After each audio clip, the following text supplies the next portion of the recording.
حضرت حذیفہ نے کیا کہا؟ اللہ کے نبی صلی اللہ علیہ وسلم نے اپنی پوری زندگی مجھے رازدار بنایا ہے، میں یہ راز کسی کو نہیں بتا سکتا ہوں، حالانکہ وقت کے خلیفہ ہے۔ تو کیا کہا؟ کوئی بات نہیں، صرف اتنا تو کہہ دو کہ کیا میرا شمار تو منافقین میں نہیں ہے نا؟ حضرت عمر نے کہا کہ نہیں، آپ کا شمار منافقین میں نہیں۔ حضرت عمر فاروق دیکھتے تھے کسی کا انتقال ہو گیا اور انتقال کے وقت اگر اس جنازے میں اگر حذیفہ تھے تو حضرت عمر شریک ہوتے تھے، ورنہ شریک نہیں ہوتے تھے۔ کیوں؟ اس لیے کہ منافق کی نماز جنازہ پڑھنے کا حکم نہیں تھا۔ عام مسلمانوں کو تو معلوم نہیں تھا، وہ تو پڑھتے تھے۔ حضرت حذیفہ فوراً لسٹ چیک کرتے تھے کہ جو مرا ہے وہ منافق مرا ہے کہ مسلمان تھا، اور وہ مسلمان ہوتا تو وہ شریک ہوتے۔ حضرت عمر بھی دیکھتے تو وہ بھی شریک ہو جاتے۔ حضرت حذیفہ اگر نہ ہوتے حضرت عمر سمجھ جاتے کہ بھئی یہ منافق تھا۔ تو بہرحال اللہ یہ کہہ رہے کہ فَإِنِ انتَهُوا، اگر وہ بس رک جاوے ظاہر میں بھی، اب تم کو مارنے کی اجازت ہے۔ یہ ہے اسلام کہ تمہارے ظاہر کے کلمے کا بھی اتنا اعتبار کیا ہے، چاہے جائے کہ مارنے کا اور لڑنے کا اسلام حکم دے۔ تو یہ تفصیل تو گزشتہ ہو گئی تھی۔ اب آج کی جو آیتیں پڑھی اس میں صحابہ کو جو دوسری جو کنفیوژن تھی وہ دور ہو رہی ہے۔ پہلی کنفیوژن کیا تھی کہ بھئی یار مارنا اچھا چیز نہیں ہے، تو کیا کرنا ہے؟ مارنا تم کو سامنے سے پہل نہیں کرنا ہے، لیکن یہ لوگ تم کو مارے تو پھر تم بھی جہاں کہیں ملے ان کو مارو۔ ایک جواب تو یہ ہے۔ دوسرا جو سوال تھا کہ بھئی حرمت والے مہینے چل رہے اور اس محترم مہینے میں، احترام والے مہینے میں کیوں مارے؟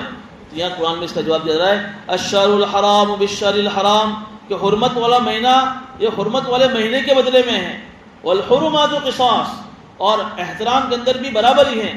یعنی جب یہ لوگ حرمت والے مہینے کا خیال نہیں کر رہے ہیں اور تمہارے ساتھ لڑائی کر رہے ہیں تو پھر تم کیوں اس حرمت والے مہینے کا اتنا احترام کر رہے ہیں؟ احترام اگر ہونا چاہیے تو دونوں طرف سے ہونا چاہیے، برابری ہونی چاہیے۔ ان کو تو اتنا ہی پاس، یہ تو یوں کہہ رہے کہ ہمارے یہاں بھی یہ مہینے بڑے احترام والے ہیں، پھر کیوں تمہارے سے لڑ رہے ہیں؟ جب لڑ رہے ہیں اور احترام والے مہینے کا کوئی خیال نہیں کر رہے تو پھر تمہیں بھی کوئی خیال نہیں کرنا، لڑنا ہے۔ لیکن کتنا لڑنا ہے؟ یہاں بھی اللہ وہی کہہ رہے ہیں فَمَنِ اعْتَدَىٰ عَلَيْكُمْ فَاعْتَدُوا عَلَيْهِ بِمِثْلِ مَا اعْتَدَىٰ عَلَيْكُمْ، کہ تمہیں ان کے ساتھ اتنی ہی زیادتی کرنی جتنی زیادتی انہوں نے تمہارے ساتھ میں کی۔ اس لیے تو جب کسی کفار کے ساتھ لڑائی ہو تو حضور نے مسئلہ کرنے سے منع کیا کہ بھئی تم نے کسی کو مار دیا، اپنی تلوار سے اس کی گردن اڑا دی، بات ختم ہو گئی۔ اب تم اس کے ہاتھ کاٹ رہے ہو، کان کاٹ رہے ہو، ناک کاٹ رہے ہو، گلا کاٹ رہے ہو، نہیں، یہ زیادتی نہیں کرنی۔ جیسے جب حمزہ کے ساتھ میں ہوا تھا، اللہ کے سب کے چچا سید الشہداء پورا مسئلہ کر دیا تھا، آنکھ نکال دی، کان کاٹ دیے، ہاتھ کاٹ دیے، زبان کاٹ دی، پورا مسئلہ کر دیا کہ نہیں یہ زیادتی نہیں کرنی ہے، بس کام یہ تھا کہ بھئی اس کو ختم کرنا ہے، تلوار سے ختم کر دیا، بات ختم ہو گئی، لیکن زیادتی نہیں کرنی ہے۔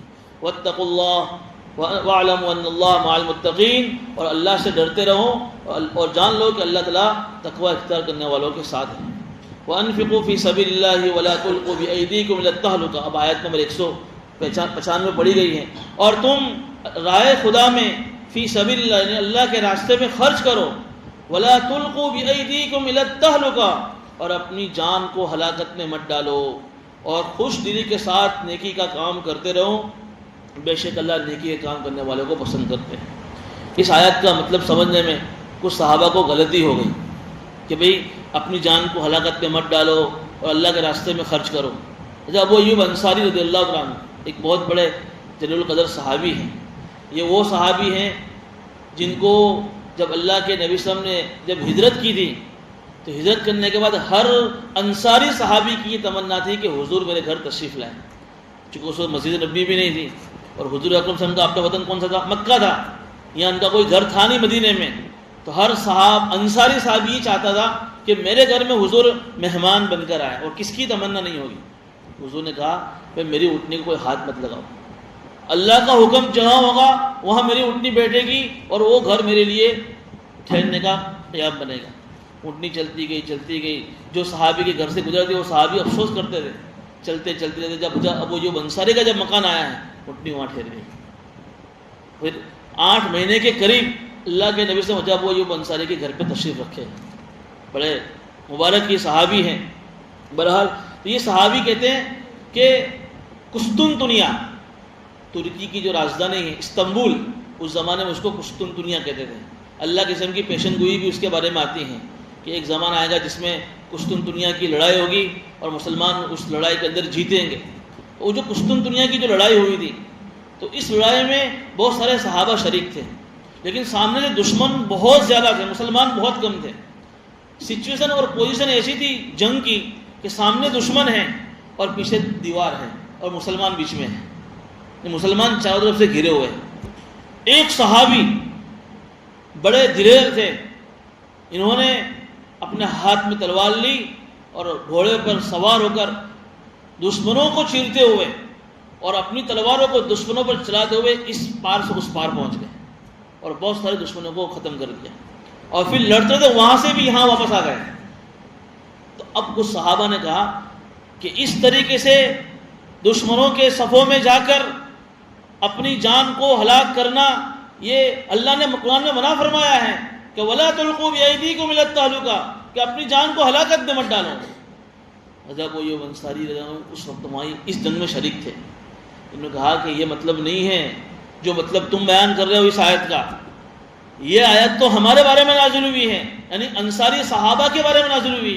پھر انہوں نے اپنا پورا واقعہ سنایا کہ جب اللہ کے نبی صلی اللہ علیہ وسلم مکہ مکرمہ سے مدینہ منورہ ہجرت کر کے آئے ہیں، ہم انصاری صحابی نے پہلے ہی دن سے حضور اکرم صلی اللہ علیہ وسلم کا ساتھ دیا۔ آپ نے سنا نا، وہ مہاجرین میں بھائی چارہ قائم کروایا، کتنی بڑی قربانی۔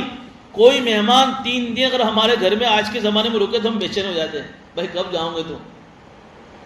یہاں بھائی چارہ کیسا کروایا کہ بھئی جو مہاجر صحابہ آئے ہیں جن کو حضور نے بھائی بنا دیا انصاری کا، وہ قیامت تک کے لیے جب تک کہ وہ گھر ہے وہ صحابی اس میں رہیں گے۔ یہاں تک کی قربانی دی تھی انصاری صحابی نے کہ میری 2 بیویاں ہیں تو ایک بیوی کو جس کو تم پسند کرتے ہو میں طلاق دی ہوں، تم ان سے شادی کر لو۔ اتنی زبردست قربانی۔ اور ایسا نہیں تھا کہ انصاری صحابی بڑے بڑے مالدار تھے، کچھ نہیں تھا، چھوٹی موٹی ان کی کھجور کی کھیتی باڑی تھی، ان کی کوئی اتنا سارا انکم اور سورسز ان کے پاس نہیں تھے۔ حضور کے ایک فرمان پر جب وہ ابو ایوب انصاری یہی کہتے ہیں، پہلے دن سے ہم نے انصاری بھائی مہاجر بھائی کو اپنا بھائی بنایا، اور پھر غزوہ بدر ہوا سن ہجری 1 میں، سن ہجری 2 میں غزوہ احد ہوا، پھر غزوہ خندق ہوا۔ مسلسل 5 سال تک انصاری صحابی نے حضور کا ساتھ دینے میں نہ گھر دیکھا، نہ اولاد دیکھی، نہ بیوی دیکھے، نہ بچے، کچھ نہیں دیکھا، دھندا کاروبار کچھ نہیں دیکھا۔ لیکن پھر دھیرے دھیرے اسلام جو ہے پھیلنا شروع ہوا، اور اسلام عربستان سے نکلا، پھر مدینے میں آیا، اور پھر مدینے سے نکل کر حضرت عمر فاروق کے زمانے میں اور بھی اسلام پھیلنا شروع ہوا۔ تو ایک مرتبہ انصاری صحابہ کچھ جمع ہوئے اور کیا سوچا، یہ کہا کہ چلو اب تو اسلام پھیل گیا ہے، ہماری قربانی رنگ لا رہی ہے، اب ہم جو ہے کچھ وقت کے لیے اپنے آپ کو، اپنے گھر والوں کو ٹائم دے، اپنے بچوں کو ٹائم دے رہے، اب ہم جہاد میں نہیں جائیں گے، اب ہم تھوڑا سا اپنے کاروبار کو وقت دیں گے، تھوڑا سا جو ہے اپنی جو بزنس ہے اس کو ہم وقت دیں گے۔ ابھی تو ہم نے یہ سوچا ہی ہے اور قرآن کریم کی آیت نازل ہو گئی۔ یہ آیت تو ہمارے بارے میں نازل ہوئی ہے کہ اللہ کے راستے میں جب مال خرچ کرنے کا موقع ہے اور تم مال خرچ نہ کرو، گویا کہ تم اپنے آپ کو ہلاکت میں ڈال رہے ہو۔ اتنی زبردست آیت ہے، اتنی زبردست قربانی دی، اور پھر قربانی دینے کے بعد صرف سوچا ہے ابھی تو کہ اب کچھ وقت جو ہے کھیتی باڑی کو دیں گے، اپنے گھر کو دیں گے، اب اللہ کے راستے میں جان مال تھوڑے سا وقت کے لیے ہم روک دیں گے۔ اس وقت یہ آیت نازل ہوئی کہ اللہ کے راستے میں جب جہاد کا موقع ہے اور جب جہاد کے لیے مال کی ضرورت پڑے اور پھر تم جو ہے مال خرچ نہ کرو تو اپنا آپ کو ہلاکت میں ڈالنا ہے۔ اس لیے کہ جہاد کرنے کے لیے مال کی ضرورت پڑے گی نہیں پڑے گی، ایسے تھوڑی جہاد ہو جائے گا، سواریاں چاہیے گی، ہتھیار چلیں گے، اور بھی بہت ساری زیریں چلے گی۔ تو اس وقت صحابہ کو ترغیب دی کہ جب جہاد کا موقع ہے تو جہاد کے موقع پر اپنا مال خوش دلی سے اللہ کے راستے میں خرچ کرو۔ ان اللہ اشتری من المؤمنین انفسهم واموالهم، کہ مال بھی اللہ کی دی ہوئی امانت ہے، جان بھی اللہ کی دی ہوئی امانت ہے، جان بھی اللہ کی ہے، مال بھی اللہ کا ہے۔ جب جس وقت اللہ جس صلاحیتوں کی تمہاری ضرورت پڑ جاوے وہ ساری صلاحیتیں تم اللہ کے لیے خرچ کرنا ہے۔ کچھ لوگ ہیں نا آج جان کی قربانی کو تو اہم سمجھتے ہیں، مال کی قربانی کو اہم نہیں سمجھتے۔ کہ اللہ نے ہر ایک کو مختلف صلاحیت دی ہے۔ ایک آدمی جان لگا رہا ہے تو اس کی جان لگانے کی قربانی کو قبول کرو۔ ایک آدمی اپنا مال لگا رہا ہے دین کے لیے تو اس کا مال بھی اگر دین کے لیے لگ رہا ہے وہ آدمی بھی بڑا مبارک بادی کے قابل ہیں۔ یہ نہیں کہ نہیں بھائی تمہارا مال تو قبول نہیں کریں جب تک تم اپنی جان نہیں لگاؤ گے۔ بھائی جان بھی لگاؤ، مال بھی لگاؤ، دونوں لگاؤ. اگر جان نہیں لگا سکتے ہو تو اللہ کے دین کا جب تقاضا آوے اپنا مال بھی خرچ کرو. وَأَنفِقُوا فِي سَبِيلِ اللَّهِ. فی سبیل اللہ کسے کہتے ہیں؟ اللہ کا راستہ. اللہ کا راستہ کا مطلب کیا ہے؟ دین کے جتنے بھی شعبے ہیں ان شعبوں کو جب جس وقت مال کی ضرورت پڑے تو اپنا مال اس وقت لگاؤ.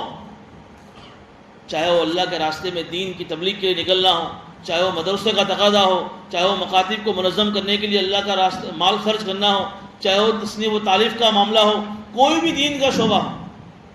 اس لیے دین کی حفاظت کے لیے، دین کی اشاعت کے لیے، دین کی بقا کے لیے اپنا مال اگر ایک آدمی اللہ کے راستے میں خرچ نہیں کر رہا ہے، بھئی مسجدوں سے آواز لگ رہی ہے، باہر سے آواز لگ رہی ہے، بھئی تقاضے ہے، یہ تقاضا ہے، یہ تقاضا ہے، اور آدمی اپنی تجوری بھرا ہوا بیٹھا ہے اور مال خرچ نہیں کر رہا ہے، یوں سمجھو کہ یوں مت سمجھنا کہ اگر ہم مال خرچ نہیں کریں گے تو کیا ہوگا.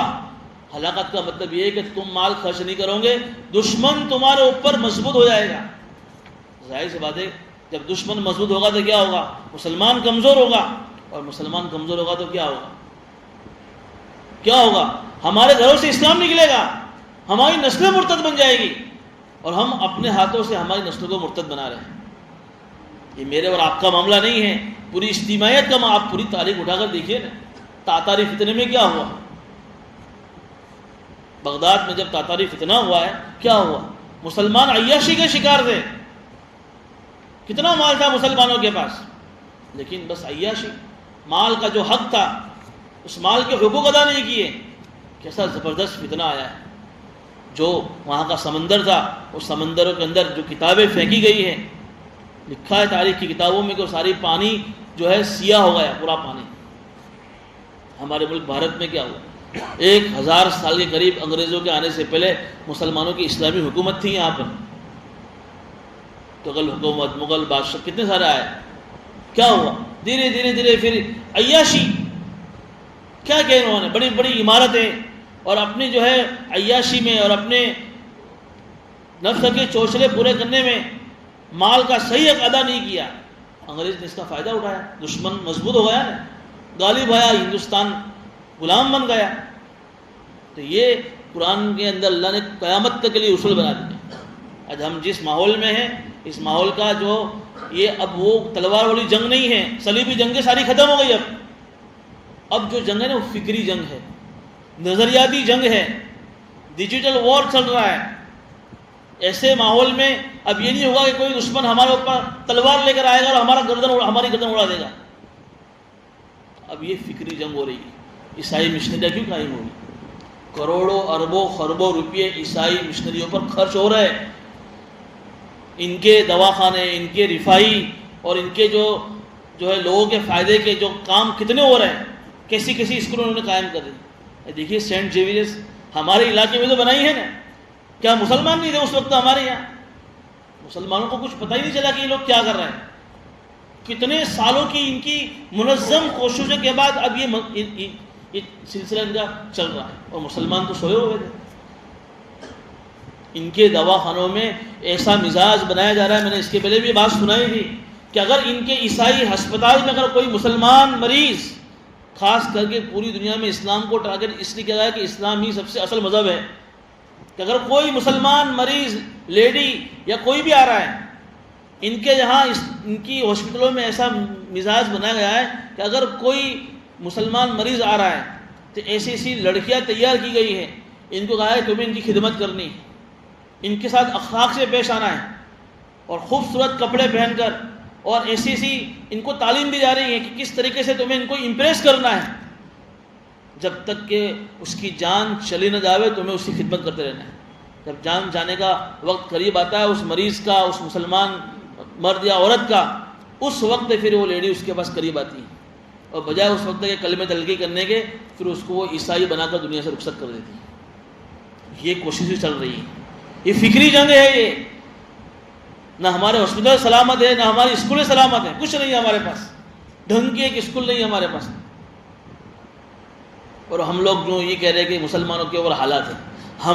میں نے اور آپ نے اپنے بچ کی کیا کوشش کی؟ کیسا خطرناک ماحول 50 سال پہلے جب مولانا علی ندوی کہہ رہے تھے کہ مجھے ایسا لگ رہا ہے کہ مسلمان بچے فکری اعتبار سے مرتد ہو رہے ہیں، 50 سال پہلے کہہ رہے، اگر وہ آج ہوتے تو یوں کہتے کہ 90% مسلمان فکری مرتد ہیں۔ پہلی صف کا نمازی مسلمان وہ بھی فکری مرتد ہو سکتا ہے۔ یہ جو ہے نا نظریاتی جنگ چل رہی ہے، فکری جنگ چل رہی ہے۔ اس زمانے میں اگر ہمارے سامنے دین کا کوئی تقاضا ہے اور اگر ہم ہماری تجربے کو بھرے ہوئے بیٹھے ہیں اور مال خرچ نہیں کر رہے ہیں اور دشمن غالب آ رہا ہے اور مسلمانوں کو جو ہے مسلمانوں کی نسل جو ہے اسلام سے اگر جا رہی ہے تو گویا کہ ہم ہی اپنے ہاتھوں سے ہمارے بچوں کو ہلاکت میں ڈال رہے ہیں۔ وَأَنفِقُوا فِي سَبِيلِ اللَّهِ، قرآن کی آیت تو 15 سال پہ نازل ہوئی ہے، کہ آج بھی میں اگر آپ غور کریں تو یہ آیت ہمارے لیے بھی پیغام ہے۔ جو ایسا نہیں کہہ رہے ہم کہ بھئی جب دین کا تقاضا آیا تو تم 1 لاکھ روپے لکھاؤ، اللہ کے یہاں تمہارا اخلاص دکھا ہوا، احسنوا، خوش دلی کے ساتھ۔ اللہ کے یہاں تو کیفیت دیکھی جاتی ہے۔ تم روز 100 روپے کما رہے ہو اور تم 100 روپے میں سے 10 روپے دے رہے ہو، 1 روپے دے رہے ہو اخلاص کے ساتھ، اور ایک آدمی روز 10,000 کما رہا ہے اور 10,000 میں سے 1,000 دے رہا ہے، لیکن اخلاص نہیں ہے تو تمہارا 1 روپیہ خرچ کرنا اس سے آگے بڑھ جائے گا۔ وَأَحْسِنُوا، خوش دلی کے ساتھ۔ یہ احسان ہے، صفت احسان ہر چیز میں ہے۔ تو مال خرچ کرنے میں احسان کا مطلب کہ بھائی مال خرچ کرو دین کے تقاضوں پر، تو گناؤ مت۔ کسی غریب پر، یتیم پر خرچ کیا، کسی مدرسوں پر خرچ کیا، کسی مسجد میں خرچ کیا، کیا تم نے مسجد میں 12 مہینے کی رسید پھڑوائی، اب تم مسجد کے ٹرسٹی بن جاتے ہو؟ بھئی یہ کیوں نہیں ہو رہا ہے مسجد میں، یہ کیوں نہیں ہو رہا ہے؟ بھئی تم نے اللہ کے لیے مال خرچ کیا، مسجد میں بات ختم ہو گئی، اب تم مسجد میں اپنی مرضی چلا رہے ہو، فلاں جگہ تم اپنی مرضی چلا رہے ہو، تم کوئی ٹھیکیداری کر کے بیٹھو 12 مہینے کی رسید پھڑوا کر۔ وَأَحْسِنُوا، خوش دلی کے ساتھ خرچ کرو۔ اگر خوش دلی ہوگی تو تمہارا 1 روپیہ خرچ کرنا 700 گنا سے اللہ تم کو ثواب پہنچا سکتا ہے۔